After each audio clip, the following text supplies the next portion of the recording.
근데 다만 여기서 더 빠질 것 같냐? 그렇게 보진 않아요. 이런 악재들은 이제 다 알려졌잖아요. 근데 기대할 만한 것들이 좀 일부 있어요. 뭐냐면은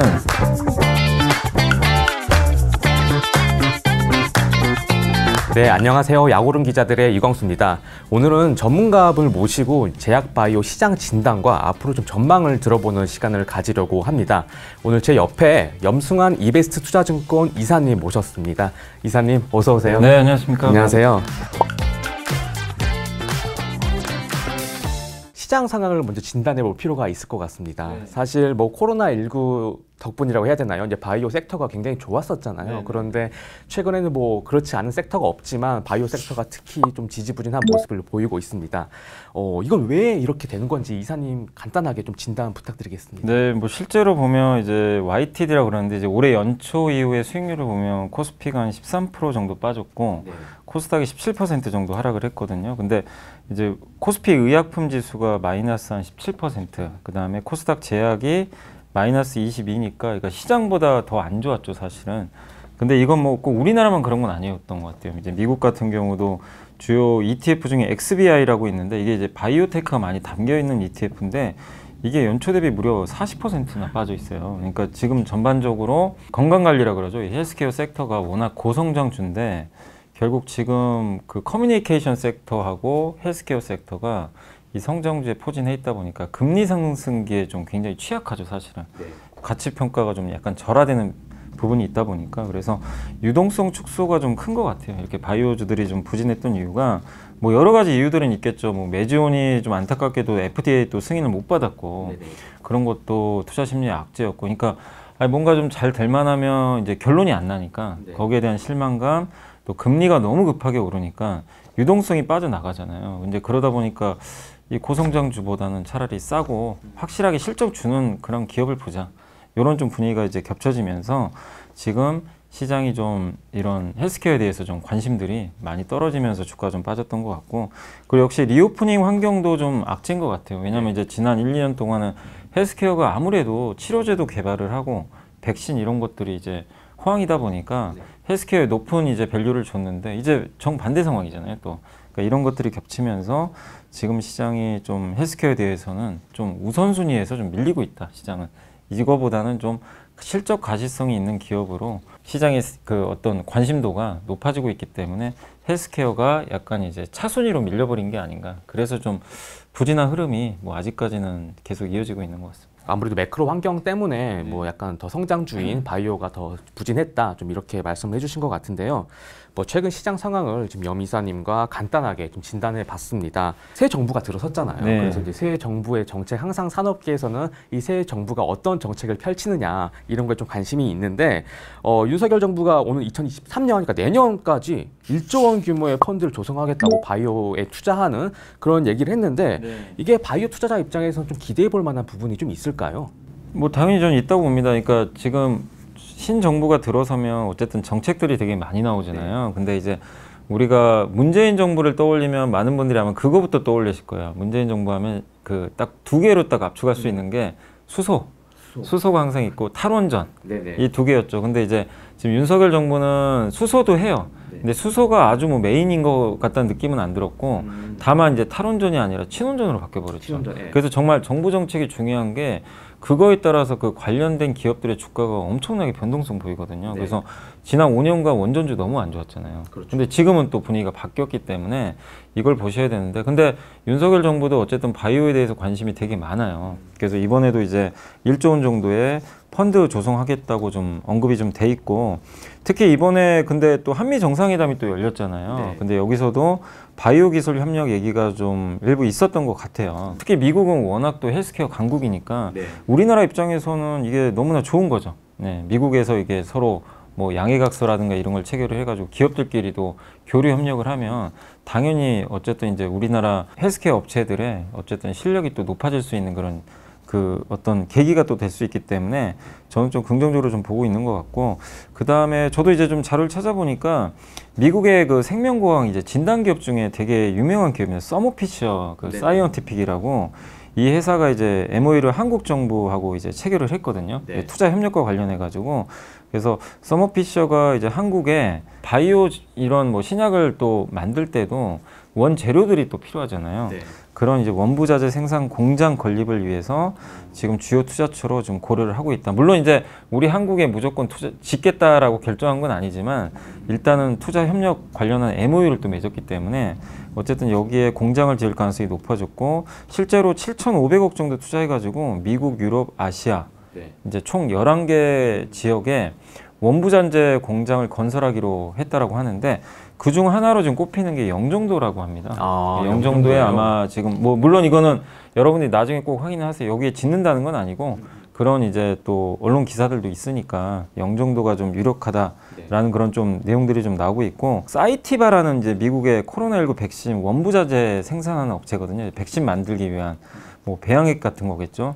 요 기업이 24년까지 620억 정도를 들여가지고 일회용 이제 고부가 세포 배양액 그 생산 설비라고 하는데 이거를 또 인천 송도 여기는 이미 결정을 했습니다. 설립을 하기로. 지금 우리나라에서도 이제 민간 합동펀드 조성해가지고 투자 들어가는 데다가 미국에서는 이제 민간 업체들이 한국에 주요 뭐 송도라든가 특히 우리나라에도 삼성바이오 같은 굉장히 대규모 이제 CDMO 기업들이 있잖아요. 그런 것들을 좀 활용하기 위해서 한국에 투자를 계속 늘리고 있어서 긍정적인 것 같고 또 얼마 전에도 롯데그룹이 또 이제 바이오 사업 한다고 그래서 많은 분들이 좀 깜짝 놀라셨을 거예요. 뭐 롯데가 보통 롯데케미칼이나 뭐 이런 약간 전통 사업을 하는 회사인데 바이오 사업을 한다고 그래서 좀 약간 의아하셨을 텐데 일단 롯데그룹이 바이오 사업 투자처로 미국을 선정을 했고요. 그다음 미국의 이제 유명한 브리스톨 마이오스 스킵이라고 하는데 이제 일명 BMS라는 용어로 많이 쓰이긴 하는데 미국의 바이오 의약품 생산 공장을 그 2천억 원에 인수하기로. M&A가 되게 좋아요. 사실 왜냐하면 이런 큰 기업들이 아니 1에서부터 10까지 이걸 키워야 되는데 어떻게 1부터 바로 계속 점프를 하겠어요. 되게 어렵잖아요. 시간이 너무 많이 걸리죠. 근데 비용은 들더라도 어쨌든 시간을 굉장히 단축시킬 수가 있잖아요. M&A를 하게 되면. 그래서 이거는 굉장히 좀 좋은 결정이 아닌가 이렇게 좀 보여주고 또 이 BMS가 세계적인 기업 중에 하나고 이 기술을 확보할 수가 있잖아요. 그럼 바로 이제 기술 이전을 할 수 있고 또 규제 기간에 허가를 따내려면 엄청난 시간이 또 걸립니다. 그게 바이오라는 게 인체에 또 중요하다 보니까 허가하는 게 굉장히 까다롭잖아요. 근데 이 BMS를 공장을 인수하게 되면 그런 이제 부분들을 다 어떻게 보면 생략할 수가 있잖아요. 그래서 굉장히 좀 긍정적인 그런 결정이 나온 것 같다. 그래서 과거에 저도 좀 우리나라 기업들 보면 옛날에 좀 답답했던 게 이제 무에서 유를 창조하려는 기업들이 되게 많았어요. 처음부터 다 해보려고 하는. 근데 요즘엔 많이 바뀌었죠. 그 사실 SK 팜테코가 되게 유명하잖아요. 그 기업도 M&A로 다 성장을 했잖아요. 근데 이제 롯데그룹도 약간 이제 SK 그룹과 발을 맞춰가지고 미국의 글로벌 이제 대형 M&A를 좀 하면서 이제 사세를 확장하는 것 같아서 굉장히 좀 긍정적인 전략이 아닌가라고 생각을 하고 있습니다. 지금 사실 시장 상황은 좋지 않지만 이렇게 크게 보면은 이렇게 좋은 일들이 많이 있는 미국 글로벌 기업들도 국내에 투자를 약속하고 있고 하려고 하고 있고 롯데 같은 대기업도 이제 바이오에 좀 진출하려고 하는 그런 분위기 한번 체크해 보시면 좋을 것 같고요. 이제는 이제 개인 투자자들이 좀 선호하는 그런 대형 바이오 위주 종목 개별 종목을 한번 따져 보겠습니다. 이제 아무래도 먼저 셀트리온 먼저 한번 여쭤보지 않을 수가 없는데 셀트리온 주가가 사실 굉장히 많이 내려왔어요. 좋은 뉴스는 계속 나오는 것 같거든요. 코로나19 치료제도 사실 개발을 했다고 하고 무슨 이제 바이오시밀러도 이제 금방 나올 것 같은 그런 분위기인데 주가는 왜 이런 건지 좀 우리가 좀 놓치고 있는 부분이 있는지 좀 한번 여쭙겠습니다. 셀트리온 이제 주주분들은 너무 지금 마음이 아픈 상황이죠. 사실은 이제 셀트리온에 대한 기대감도 높았고 치료제부터 해가지고 사실 저는 셀트리온이 그래도 대단한 기업이라고 생각하는 게 옛날에 뭐 분식회계 이슈도 있었고 어쨌든 이제 그런 것도 다 해소가 된 데다가 리스크들을 많이 줄여 나가고 있잖아요. 세간의 비판도 되게 많이 받았죠. 그런데도 불구하고 잘해요. 뭘 잘하냐면 바이오시밀러는 어쨌든 약간 복제약이잖아요. 물론 어렵죠. 사실 뭐 일반적인 합성 의약품보다는 훨씬 어려우니까.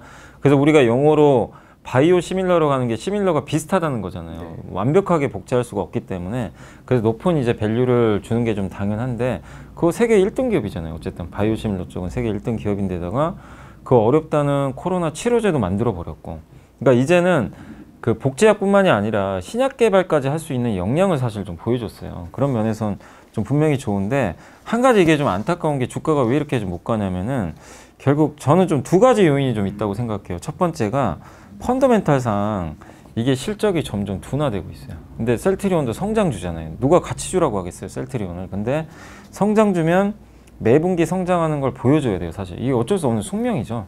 그래서 퍼가 비싸잖아요. 방송하기 전에 한번 이제 자료를 찾아봤어요. 그래서 재무제표를 찾아봤는데 이 회사가 2019년 1분기부터 분기 기준으로 영업이익이 급증하기 시작합니다. 그 전에는 좀 꺾였다가 네. 터닝을 했어요. 그래서 분기를 그때를 좀 저점으로 해가지고 4분기 이제 누적 영업이익이죠. 이제 더한 거죠. 이게 영업이익이 2020년 3분기에 2,453억으로 최고치를 찍었어요. 그러니까 그 전에 4분기를 더한 거예요. 그걸 합쳤더니 이제 2020년 3분기가 가장 좋았어요. 네, 피크를 찍은 거죠. 그때 사실 아시겠지만 주가도 진짜 좋았잖아요. 당시 2020년만 해도. 네, 근데 그 이후부터 실적이 이제 둔화되기 시작합니다. 그러니까 역성장을 막 크게 한 건 아닌데 정책에 이제 빠져든 거예요. 근데 이번 1분기에 지금 1,423억 정도 이익을 좀 기록을 했는데 이익률을 제가 보니까 이게 44%였거든요. 당시에. 이제 2020년. 좋았을 때 네네. 이게 25%까지 떨어져 버렸어요. 그러니까 이제 이익률이 훼손된 거죠. 어떻게 보면은. 그러니까 이제 그게 주가가 그 전부터 반영했을 수도 있지만 실적을 보고 투자하신 분들 입장에서도 아 이거 셀트리온 이익률이 이렇게 둔화됐네. 이러면 좀 안 좋은 거 아닌가? 뭔가 그러니까 이익률이 둔화됐던 건 뭐냐면은 영업이익률 40% 받던 회사가 25로 떨어졌어요. 경쟁이 치열해졌다는 얘기예요. 그 전에는 셀트리온이 거의 독점이었죠, 사실. 바이오시밀러. 미국 바이오시밀러 거의 선두 기업이었는데 이제는 경쟁사들이 점점 들어와요. 그러니까 어떻게 되냐면 셀트리온 입장에서도 그럼 점유율을 늘리려면 단가를 낮춰야 돼요. 어쩔 수 없어요. 네. 그러니까 셀트리온 혼자만 했으면 주가 이렇게 빠질 이유가 없습니다. 근데 너무 많은 기업들이 이제 뛰어드니까 그래서 이번 1분기에도 실제로 실적을 좀 봤더니 단가 인하가 좀 있었던 것 같아요. 글로벌 바이오 회사들의 공격적인 단가 인하가 이루어지다 보니까 이 회사 주력 제품이 그 램시마 IV라 그래가지고 램시마 이제 주사형 네. 그게 이제 그 주력 품목인데 요게 이제 트룩시마 같은 뭐 이 제품도 마찬가지인데 단가 인하가 좀 이루어지다 보니까 수익성이 좀 줄어든 아무래도 거죠. 영업이익률이 떨어지는. 네, 그리고 진단키트도 판매하는 거 아마 알고 계실 거예요. 미국 쪽에. 네네. 근데 진단키트 매출 비중이 늘어난 거는 뭐 그게 나쁘다고는 볼 수 없지만 저마진 상품이에요. 마진이 높지가 않아요. 그럼 당연히 이익률을 매출은 늘지만 이익률이 갉아먹는 거죠. 그래서 이런 것들 때문에 거기다가 코로나 치료제 중에서 이제 흡입형 치료제 만드는 것도 아마 기사통에 보셨을 거예요. 네네. 이것도 개발하는데 판관비, 판매 관리비까지 증가했다. 그래서 기존 제품들의 경쟁이 치열해지면서 단가 인하, 또 저마진 상품이 늘어나면서 이게 매출의 믹스라 그러죠. 보통 이걸 믹스라 그러는데 좀 쉽게 표현하면 그러니까 기아가 이번 1분기에 실적이 정말 잘 나온 이유가 네. 비싼 차를 많이 팔았어요. SUV. 네. 근데 반대로 셀트리온은 저마진 상품이 많이 팔린 거죠. 진단 키트나 네, 이런 네, 것들. 이런 것들이. 그래서 이익률이 좀 훼손이 됐다. 이렇게 보시면 되겠고 다만 주력 제품인 램시마 IV 같은 거는 매출이 여전히 좋은 편이고 이거는 좀 좋은데 트룩시마가 저는 좀 이게 아쉽더라고요. 뭐냐면 저도 셀트리온 주가가 작년부터 안 갔던 이유를 제가 곰곰이 살펴봤거든요. 뭐 여러 이유가 있을 수 있어요. 근데 트룩시마가 미국의 이제 어떻게 보면 이제 항암 치료제 중에 하나잖아요. 네. 근데 원래는 트룩시마가 2등이었거든요. 이제 그 오리지널 제품 다음으로 미국에서 잘 나갔어요. 마진도 되게 높았는데 갑자기 화이자 걸로 제가 기억하는 룩시언스인가요, 이름이? 그 제품이 막 치고 나오더니 점유율을 이제 뺏겨버렸어요. 그 제품이 2등으로 가고 2위를 내줬군요. 네, 2위를 내줘버렸어요. 근데 그 이후부터 실제로 셀트리온 주가가 힘이 좀 없더라고요. 근데 이게 굉장히 주력 제품 중에 하나인데 근데 왜 그 회사가 2등을 했냐면 단가를 낮춰버린 거예요. 그럼 당연히 선도 업체 입장에서 밀린 데다가 경쟁사가 단가까지 낮췄는데 점유율이 늘어나면 대응하기가 굉장히 힘들거든요. 그래서 그때부터 좀 꺾였는데 아직까지도 점유율 역전이 안 되고 있어요. 그래서 저는 좀 트룩시마 매출이 좀 다시 좀 회복되는 거 요걸 좀 여러분들이 좀 볼 필요는 있다. 그래서 종합해서 말씀드리면 단가이나 또 미국에서 경쟁이 너무 치열하고 트룩시마 같은 이 주력 제품들의 마진이 좀 약간 좀 박해지고 있고 이런 것들이 실적이나 주가에 좀 녹아들면서 주가가 좀 부진하다. 그래서 올해 이익 추정치도 좀 낮춰진 것 같고 그리고 올해 PER이 지금 현재 제가 증권사 애널리스트들 보고서를 찾아보니까 35배에서 48배 사이예요. 올해 실적 기준. 그러니까 뭐 물론 옛날보단 싸죠. 근데 지금 이 고금리 환경에서 퍼 35배가 누가 봐도 싸다고 할 수는 없잖아요. 어느 누가 보더라도 옛날 같으면 싸다고 할 수 있는데 유동성이 너무 악화되고 있기 때문에 계속 금리는 올리고 네, 있는데. 계속 올리고 있. 근데 PER 10배 이하짜리도 지금 굉장히 많은데 네. 사람들 선택지에서 좀 멀어지는 거죠. 상대적으로 좀 비싸 보인다. 네네. 옛날 같으면 셀트리온 35배면 싼 거거든요. 그래서 이 유동성 환경도 좀 안 좋게 작용하고 있다. 그리고 수급적으로도 한 가지 있었던 게 그 싱가포르의 국부 펀드 아실 거예요. 테마세. 네. 여기가 지분을 많이 갖고 있잖아요. 네네. 근데 230만 주를 이번 3월 달에 블록딜로 매각을 했는데 2021년 12월 기준으로 이게 900만 주였으니까 이번에 230만 주 팔았기 때문에 아직도 물량이 좀 남아 있잖아요. 근데 아마 국부펀드 같은 경우는 지분을 계속 정리하려는 게 좀 목적인 것 같아요. 근데 지금은 잔여 지분이 이제 4.9% 수준으로 줄어들었기 때문에 의무 공시에 해당이 안 돼요. 아, 그 이제 알 수가 없어요. 5% 이하니까요. 5% 이하니까. 그래서 이제 요게 좀 애매한데 어쨌든 아마 이 테마색은 뭐 이제 팔지 안 팔지는 제가 모르겠지만 아마 팔 가능성은 좀 높다고 보거든요. 그러니까 이런 수급적인 부분들, 네네. 물량이 좀 남아 있다는 거. 그래서 펀더멘탈과 수급적인 이 두 가지가 겹쳐가지고 주가가 좀 이렇게 계속 흘러내렸던 것 같아요. 근데 다만 저는 이제 여기서 지금 주가가 많이 떨어졌잖아요. 여기서 더 빠질 것 같냐? 그렇게 보진 않아요. 이미 좀 이런 악재들은 이제 다 알려졌잖아요. 알려져 있는 상황이고, 근데 기대할 만한 것들이 좀 일부 있어요. 뭐냐면은 그 하반기부터는 그래도 상반기가 실적이 좀 저점이고 네. 하반기는 좀 개선될 것 같다. 아, 요런 좀 기대감들이 나오고 있고, 또 2023년도에 그 스텔라의 바이오시밀러 제품인 CT-P43하고요. 졸레오 바이오시밀러 CP-P39 요게 2023년도에 미국에서 출시될 예정이라고 합니다. 근데 요거는 한번 여러분들이 직접 한번 찾아보세요. 어떤 제품인지.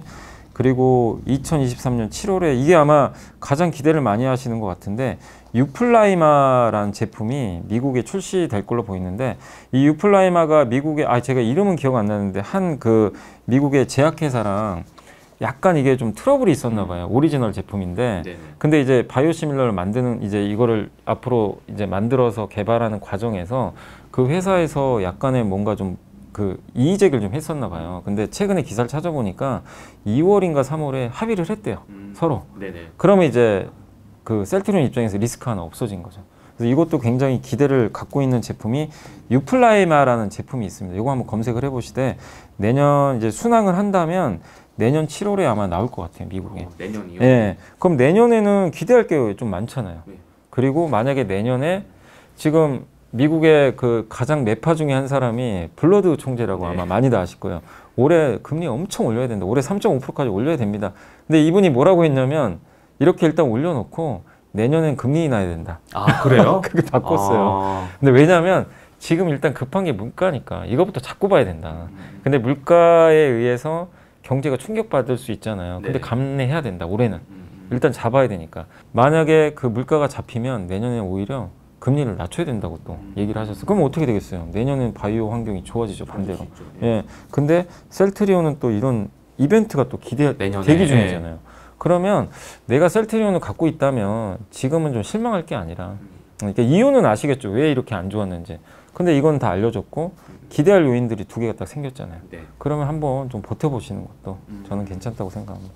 그렇군요. 중장기적으로 사실 뭐 당장 내년에도 좋은 소식이 있다고 네. 하니까 셀트리온 투자자분들이나 투자하실 만한 분들 좀 이렇게 참고하시면 좋을 것 같고요. 좀 관심 있게 저도 이제 공부해봤던 기업이 워낙 뭐 유명한 기업이죠, 사실은. 저도 이런 말씀 드리기가 조심스러운 게 그런 거는 어쩔 수 없어요. 과감하게 손절하는 것도. 예.